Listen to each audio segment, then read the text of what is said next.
PROTEA Prime has arrived. Now, PROTEA has always been one of my favorite frames in Warframe. Every time I come back to playing this frame, I just fall in love with her kit every time. Do you like turrets? Do you like big damage turrets? How about almost permanent overshields for you and your allies? Infinite supply of ammo, health, and energy? Yeah, PROTEA. Echo from League of PROTEA for me is that frame that can do everything. Any type of mission you want to do, PROTEA can do it and execute it with perfection. Now let's not waste any time and let's hop straight into it. PROTEA's farm is for lack of a better word, aish.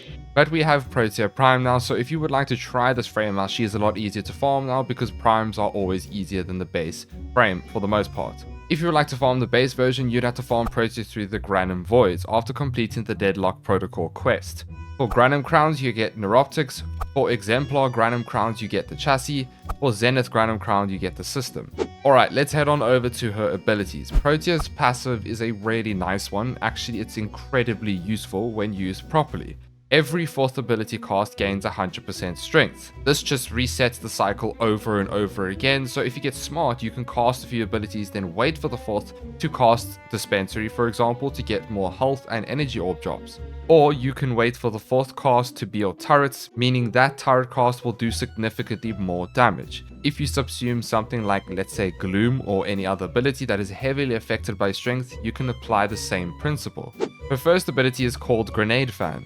You have two types of grenades with PROTEA. The first being slash grenades, which you will proceed to throw down 3 grenades that apply slash to enemies in a radius and staggering them. Her slash grenades, when paired with her passive and you add a lot of range onto them and just building for strength in general, are actually really good for nuking lower level missions like defense, interception, and so on. The second being shield grenades. The shield grenades replenish you and your allies up to overshields. You will throw down 4 grenades that will hover in one spot until a nearby ally walks past.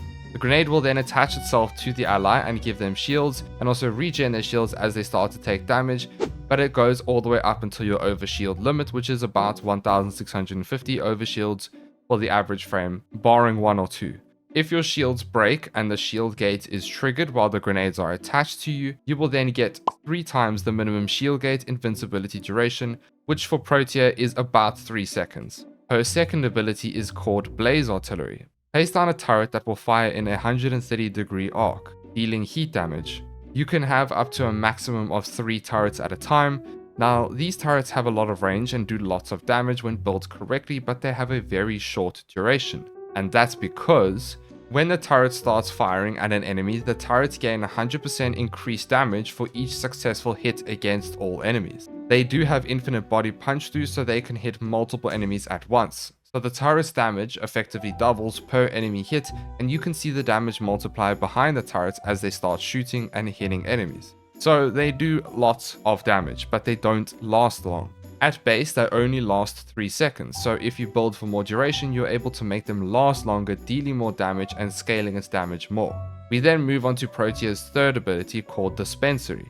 Place down a spinny thingy-mabob that generates an empowered health orb, energy orbs, and a universal ammo pickup for whatever weapon you are holding. Each pickup type has a chance to drop a second copy if it is affected by ability strength. This is PROTEA's Helminth ability and is an extremely good support ability when it comes to game modes where you are standing still for you and your team. Dispensary has an augment called Repair Dispensary. This augment makes Dispensary drop special pickups and heal companions and reduce their respawn timer. This augment is her fourth ability is called Temporal Anchor.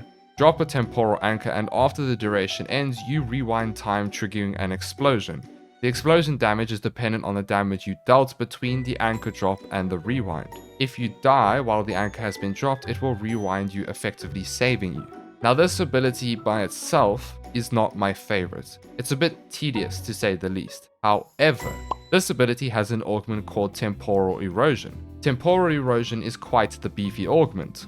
While Temporal Anchor is active, each strike from Grenade Fans, the slash grenades, and Blaze Artilleries, which is her turrets, strips enemies for 10% of their armor. The armor strip is affected by ability strength. You can get clever with this augment and ability. You see, sometimes you may find this whole rewind thing annoying, like when you're trying to kill a strong target and you just get yoinked back. But what's cool about this ability is you can actually cancel the duration of Temporal Anchor by holding down this ability. This will cancel the duration and not yoink you and rewind time.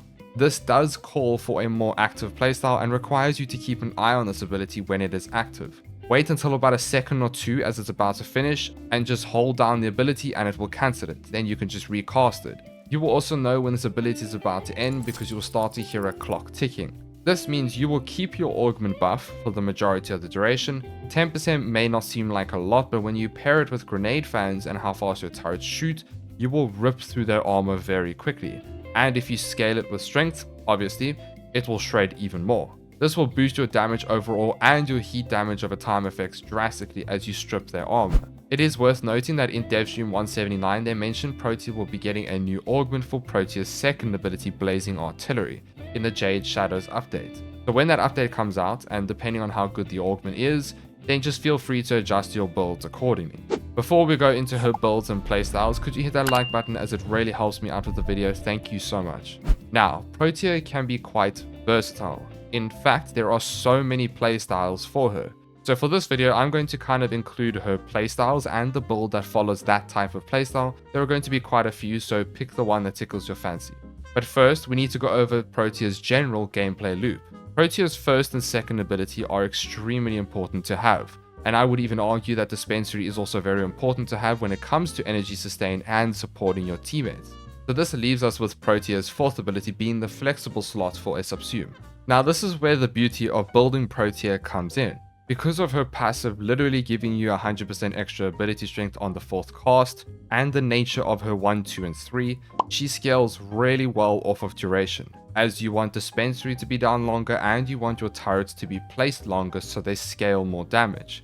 Scaling range is entirely up to you. In theory, you actually don't need to scale range with Protea, as her turrets have a base range of 30 meters, which is quite far for a base range and for general tile sets. Her grenades don't scale too well with range, so scaling range could be dependent on you wanting to nuke with her grenades and shoot a bit further with her turrets, and maybe the explosion of her fourth ability, but let's face it, we don't really use her fourth ability that much.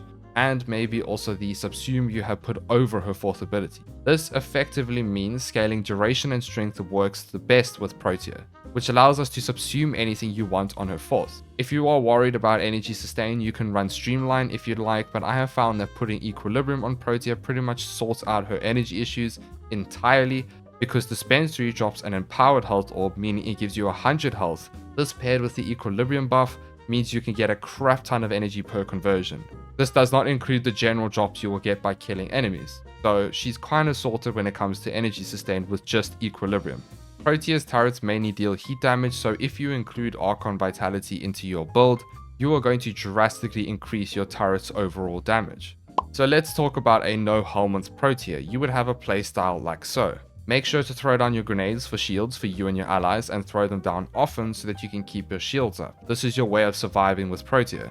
Pass your turrets whenever you see a bunch of enemies in your line of sight, throw down Dispensary so you and your allies can get energy, and then you would use your fourth ability with the augment, Temporal Erosion, to armor strip your enemies. It's pretty straightforward. Now when it comes to her fourth ability, it's important to know that you can utilize it in two ways.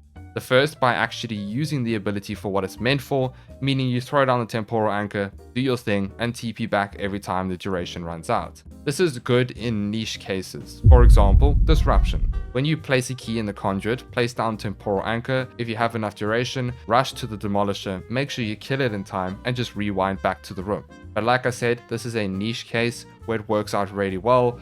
For general gameplay, most of the time in Warframe, you're moving forward towards extraction. There's no reason for you to jump back a whole 100 meters. Just make sure you can kill the Demolisher in time though, or you will get yoinked back. Otherwise, you can just cancel it before it runs out. The second way is making use of it and cancelling it just before it ends, so you still gain the benefits from Temporal Erosion. This is the better way, but again, requires you to do a bit of micromanaging. Once you get the hang of it, it's not so bad. It just takes a bit of getting used to. For a no Helminth setup, it would look like this. It's pretty straightforward, nothing too crazy, and you can focus on the gameplay loop that I've just described now. Let's move on to some of her Helminth setups that I run.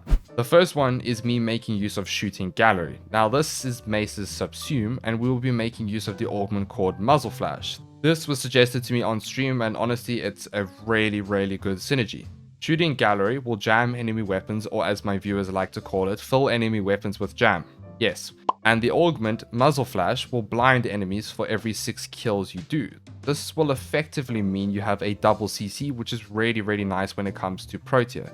You barely get hit with this setup, especially when you factor in the fact that her turrets stagger enemies. This is a nice and relaxing build. You get the mix of an active playstyle while surviving a lot more because enemies are distracted. Just a quick disclaimer, for all the builds you see in this video, you want to always be spamming your first ability for the shield grenades, and of course her turrets and dispenser. I don't want to repeat myself for each section. It's a pretty straightforward playstyle, not that confusing to figure it out. Just make sure to keep up shooting Gallery as much as possible. Here is the setup that we run for it. I do run Arcane Aegis as it's a really amazing arcane with Protea, considering she is a shields focused frame. I personally like Molt Augmented to scale her turret's damage a bit more, but this is completely flexible. You can even run Molt Efficiency for more duration. Of course, change the builds to what mods you have available.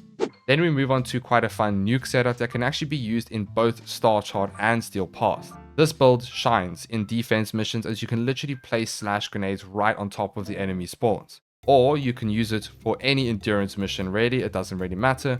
Basically, all you do is build for super high range and as much duration and strength as you can. And if you want to min-max this build even more, you can run max duration shots, but that's only if you really like using this build. Place down your slash grenades everywhere, pass your turrets to double up on the damage, keep dispensary up so that you can have enough energy sustain. Because this build has very low efficiency, wait for the 4th cast to cast raw so you get that juicy 100% bonus strength. This setup is quite a nice alternative to other nuke builds. It is worth noting here that this build you see is a nuke build with raw stacking lots of range. You can, if you would like, run a slightly different setup focusing more on strength and duration so that you can just use raw normally and make use of her turrets and not focus on just pure range. This is also a very good option because it will naturally boost your turret's heat damage and also your overall slash damage from your slash grenades. If you would like, you can turn this into a budget build, and as you can see I have Energize on it as it's got low efficiency. You can switch it around to your liking to what you have available. We then have we have Gloom. It's Gloom. I know there are many memes about Gloom on Protea, but to be very honest with you, there is nothing wrong with it, and it's actually quite fun with Protea, as Gloom is a literal cheat code with her and pretty much any other frame. Let's be real here. Blow your enemies down like crazy, place your turrets down, and they will just melt through everything. Then you just go through the normal gameplay loop. This build is if you want to switch off and just kind of chill, like just relax. Unless you run out of energy, then yeah, good luck then. Gloom is Gloom. You can't go wrong with it, and this is the setup that we're running, so yeah, have fun with it. Moving on to the last Helminth build, and that is subsuming Hydroid's Tempest Barrage onto your 4th ability, making use of Viral Tempest. On top of that, slapping on 2 green shards. In fact, you don't even have to have the 2 green shards, although it will help for Steel Path. Especially with the armor changes that are coming later on this year, you can get away with no green shards, but right now they are quite nice. Yeah, this build is thick. Cast Tempest Barrage so enemies are primed with corrosive that strips their armor and will apply viral at the same time because of the augment. This effectively means your turrets will do way more damage because the viral procs, and the enemies will be partially stripped, meaning more dot damage. It just shreds through everything. This build is one of the strongest synergies I've seen on a frame in a while. Here is the setup that we run. Again, you change around the build to what you have available. When it comes to Archon shards for Protea, casting speed and duration shards are in my opinion the best to use for her. You could go strength, but I feel like her passive really helps with that. But definitely by far, casting speed and duration are the best. And that pretty much concludes the Helminth builds that I run with Protea. I do want to reiterate that you can honestly subsume what you want on Protea, as she is a super versatile frame and very flexible with her kit, especially with her passive. You can use Zata, Nourish, anything you want. Now let's not forget the beginner builds. For the newer players who went through the pain of farming Protea early, whether that's the prime or the normal version, doesn't matter. I'm going to show you a really simple setup that pretty much will only cost you maximum 1 former. Now again, building her is really simple. It follows the same framework. Focus on duration and strength. You can go a bit of range, but that's up to you. I like going at least stretch so that your turret shoots a bit further.